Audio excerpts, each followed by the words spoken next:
Have you ever wondered what games you should keep or you should lose? Find out here at Purge Reviews.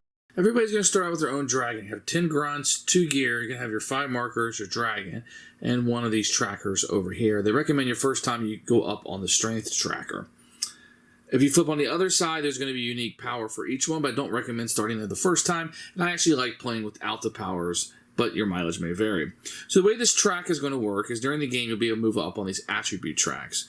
As you move up, you will gain more victory points and additional more power. So for example, if I use my little dragon on one of the workers right now, I have to play one less hireling. I will gain a gear and I won't move back on the flame track at all. But as the game progresses, I could use 3 less hirelings when I use my dragon. I would gain 2 gear when I use my dragon, and I can move back 2 on the flames. You also gain victory points. So whenever you move up on the attribute track, that's what this is going to do. You're going to have kind of these 5 crests. Consider these your workers that you're replacing. So you can place out 5 sets of workers per round. And you're going to play 5 rounds in the game, which is tracked right here. After 5 rounds, you score up. Whoever has the most score will be the winner. So you're going to be placing these out as you do in most worker placement spots. But each location is going to have 1, 2, 3, 4, 5. The number is how many of these workers, you start the game out with 10, how many of these grunts, that's what these hirelings are called, you have to attach to your crest. So if I wanted to play on the 4 here, I would have to put 4 of these grunts and my crest on top of it to show that it's mine.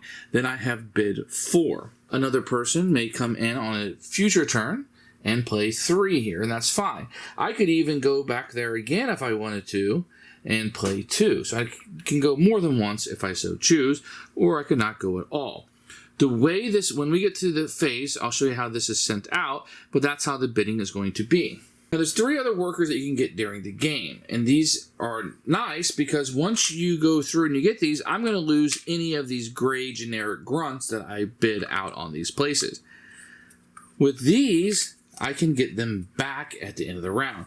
So that's one benefit they do. But the negative to them is they can only be used in certain locations. So if you look here on the board, the yellow guys can be used here, but the blue and the purple ones cannot. But the blue can be used here and here, and the purple ones can be used up at the mountain. But I normally get them back, except for the mountain's going to have a little bit of different rules, which we'll get to.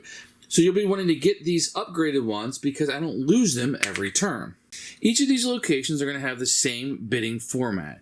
The reason why you want to bid higher is so if the round is over, we're going to start here and go all the way around like in a C and see who had the most bids. So they all work the same. I'm just going to show you one example. So whoever is most to the right will get to choose the card first. So maybe they would choose this card.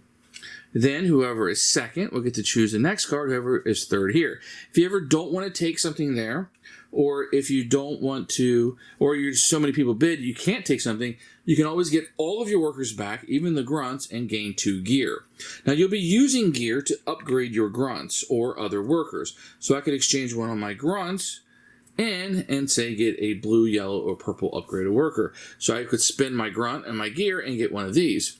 Now, let's say further in the game I have way too many blues, I can always exchange a gear and get rid of the blue and gain a yellow, or vice versa. If you want to go back to a grunt, you can. There may be some circumstances where you want to for scoring purposes, but that's what the gears are going to do. So let's take a look at each of the cards. Now this is a heroes. They're always going to give you a power. They have usually an outgoing power and a way to score. Now the way the heroes work, they're fine and dandy, but they do not work for you unless there is a dragon attached to them. So you need to get a hero and a dragon, and once you attach a dragon, it is there for the rest of the game. So the hero cards are going to give you ongoing powers and ways to score at the end. These cards in the tavern will give you opportunities to gain people. So I get 2 grunts, 2 yellows, and 2 warriors. And my flame goes up. I'll get to flame in a second, but your flame will go up 1. So this is the main way you're going to get more people on the board. The poacher's camp is going to give you dragons. Remember, you can attach them to heroes, and I'll show you some other cards. But the ones at the poachers are not going to be as strong as the ones at the mountains. But they do have different colors, and poachers can also give you the wild, which can be any color you want it to be, but normally they're going to cost a flame in order to get, and they're not going to be worth as many victory points, but they are any color that you want. When you go to the mountain, you can get these dragons. These are normally going to be stronger dragons than what you're going to find at the poacher.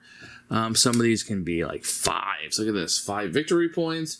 Cost you a warrior to go here. So let's talk about this. When you go here, you will also send your warriors. So you can send grunts, that's fine. You can get anybody on the bottom. If you have any warriors, then you can go to the next level, which will be in turn order based on who sent the most warriors. To take one from the second row will always cost 1 warrior, but as you can see, some of these cards might cost additional warriors in order for you to take. This one doesn't cost any warriors, but it will cost you to increase on the flame, which you do not want to do. After you do the second layer, you can go up to the third layer. This will cost you another warrior right off the bat, no matter what the card is, and a flame, but you get to move up on one of the attribute tracks. And then when you do that, if you're the highest bidder, you can gain the card at top. So you can really get up to 3 or more, if you bid more, dragons up there if you're willing to spend the warriors. Now, when you do spend the warriors, like grunts, they will come out back into the supply, now the discard pile, unlike the blues and yellows that come back to you, but only if you choose to spend them. Down here at the preserve, the bidding works the same way, but you can get these preserve cards. And what you'll do is you'll attach these to dragons also, and these will usually let you move up on the attribute tracks, thus making your companion stronger, but it will require a dragon. By itself, gives you nothing. With a dragon, you're able to utilize the power that's listed on it, and that's how they will be. Remember, once you attach a dragon, it has to stay there the entire time. There is 2 spots in the middle that are catch-alls. Anybody and everybody can go here. This one will give you 2 gear. This one will give you 4 grunts, but move you up on the flame track, which we'll get to in a minute. The last space is going to be these garrisons. You're going to start out with the 3s. You can claim these even if you cannot score it. This tells you I need to have 1 dragon and 5 grunts. You don't have to spend them, just have them. And then you'll be able to score the points at the end of the game, and you'll get the increase in the attribute. That's how those will work. So after the other option that you have during the game is you could take these here. And this is actually how a round is going to end. The round is not going to end when you spend all of your crest, although it may, because you'll be taking these. And players can take these during the round instead of taking an action. Each of these will do something a little different. This will decrease your flame by 2, which is good. This one will give you a gear. This one will let you take one of these poachers off, and it will not score. I'll get to how these score in a moment. This one allows you to go to first place. Next round, you'll be the first player, and you get to take one of your workers back that maybe you didn't want to, and you can reassess them somewhere else. So these poachers will be what's happened. After you get all of your rewards, you go to these poachers, and by circumstance of this, one of these will be gone, but I want to show you what they do. So this says you're going to lose 1 grunt for every yellow person that you have. And this one says you're going to lose 1 of your specialists for every blue dragon you have. So by taking this purple one, you can choose which one is going to hurt people. If you don't have any blue dragons, well, heck, I'll screw that one over, and everybody will have to lose for blue dragons. Or let's say you don't have any yellow workers. Then maybe when I take this, I'll want to flip that one over, so anybody with yellow ones can be damaged, and I will not be. At this point, any cards not taken will be taken off the board. Then you will refresh the board completely, and you'll be ready for the next round. Now, you're going to score points usually by these dragons. Anything that has this like gold on it. Some of these will score points at the end of the round. Your heroes, if you have dragons attached to them, if you meet the requirements, will score points. But also you're going to have this flame track up here. So basically the way the flame track is going to work is you're going to score points if my flame tracker is hotter than yours. So 1, 2, 3, 4. I'm 4 spots ahead of you, which means you're going to score 4 points. If I was 8 points or 8 spots ahead of you, then you would score 13 points. So you want the distance between you to be greater. You can kind of manage that a lot of times, but there are things that will give you flames like this spot, dragons, some cards, etc. Taking this right here will decrease your flame, which is what you want. You want to be less hot as the game continues on. So that's a quick look at Emberheart and how it plays.